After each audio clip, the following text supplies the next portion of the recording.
this day and age of all sorts of technologies and intelligence sharing, you still have, on occasion, widespread hooliganism. Walking the streets outside football grounds today is a far cry from 40 years ago. Many thought the dark days of hooliganism had long gone. At its height in the 1960s and 70s, football matches witnessed some of the most brutal scenes ever recorded on camera.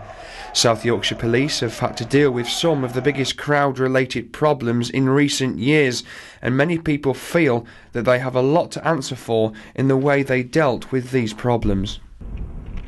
South Yorkshire Police have come under heavy scrutiny in recent seasons, most notably for their dealings with the Hillsborough disaster, where 96 supporters lost their lives. But also this season at Oakwell here, the home of Barnsley Football Club, Manchester United supporters wreaked havoc in the away end that you see behind me. Barnsley a fair amount of security for a fixture as high profile as this. I'll tell you what. We are not amused. South Yorkshire Police, like many other police forces, use intelligence gathering to gain a wider knowledge of known hooligans. Along with other methods, technology is their main weapon. The use of radio equipment allows police, stewards and security at the stadium to be in contact with each other at all times. But paramount to technology inside stadiums is the use of CCTV cameras. At Barnsley Football Club there are 15 cameras inside the ground monitoring the crowd at all times. Also, emergency phones are located around the ground to allow spectators to contact security at any time during the game if they feel there is a crowd problem. Evidently, technology plays a vital role on a match day to control the crowds. Danny Brown has first-hand experience of this. He used to run a gang called the Sea Crew that was at Aston Villa almost 20 years ago, and he believes the extreme violence he was involved in couldn't take place nowadays because of the amount of technology. Although retired from the Sea Crew now, he knows hooliganism is still very much a part of football today. We do go to matches and things like that. You've got the younger lads now, different firms are coming up and they do their things and, you know what I mean, getting involved and things like that, but it's not on the scale what we was involved in, especially with the technology they got now. The technology what they've got now, it weren't around in our days, so it tends to take part away from the ground. Before the development in technology that we see today, Danny was involved in some of the most notorious fights in hooliganism history. He remembers one instance at Villa Park when away supporters wanted to fight, and it ended in one supporter getting brain damage due to the severity of the fight.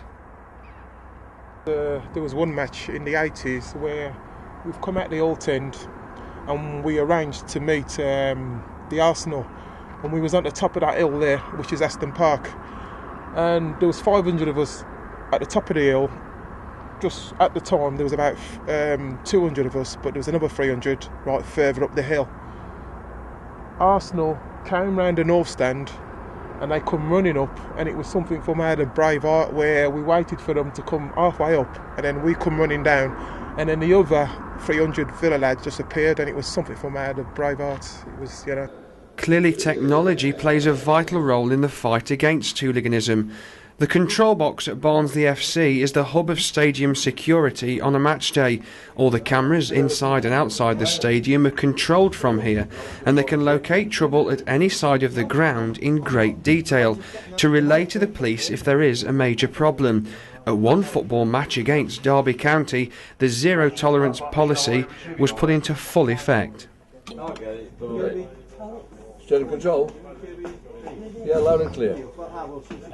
Yeah, make sure he hasn't got part of his ticket to try to get in later over.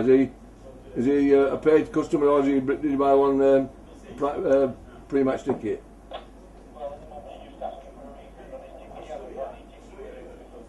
Well, tell him he's got a refund, he's out, and that's him done.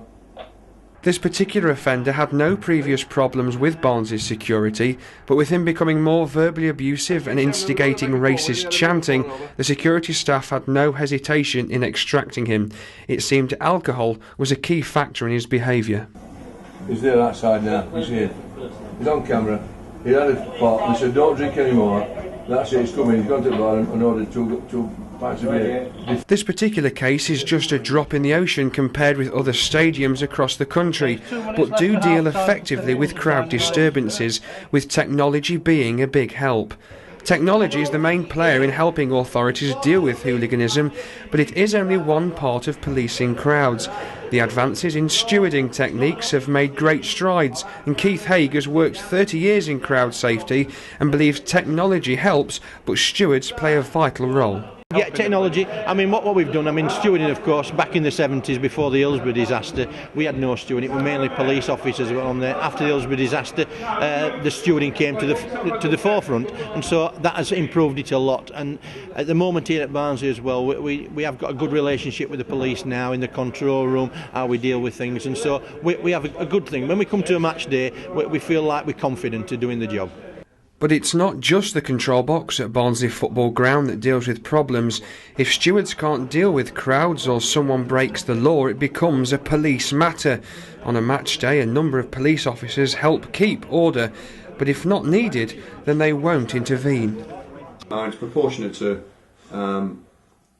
the expected issues for policing. A police role is not to steward and facilitate people coming to a football game. Our core role is the prevention of crime and disorder. So only when there's crime or disorder anticipated does the police role really become activated. Over time, it was almost accepted that the police were almost like stewards. There would be a permanent fixture to game. If actually there's no reason for police to be there, there is absolutely no anticipated tension or disorder, then it's like a pop concert or a athletics meeting. We don't need riot officers in a stadium glaring menacingly at crowds who have got no malicious intent. Which is all well and good, but if there isn't a sufficient police presence at a game and violence erupts, then the police must be held accountable. Or there will be a situation which happened when Manchester United played Barnsley last year, where there wasn't enough police. There was no indication that there was ever likely to be tension in a concourse at the rear over the serving of food, refreshments and access to a bar. No intelligence assessed that.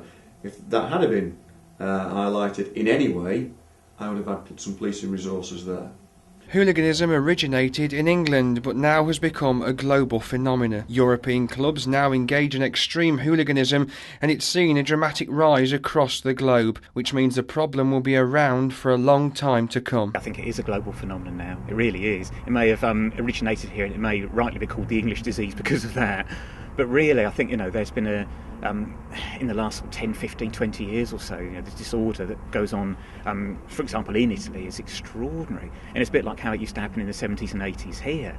Even with the technologies and the intelligence at the disposal that the police have, there are certain fixtures when if the supporters want to engage in disorder, they will no matter what. The problem will never go away. It will never go away. And I think it's, the examples this year of what happened at Oakwell and what happened at Upton Park, and I'm sure there are others that have got less publicity as well. And there is always the propensity, I think, for young males to seek thrill and excitement through football hooliganism.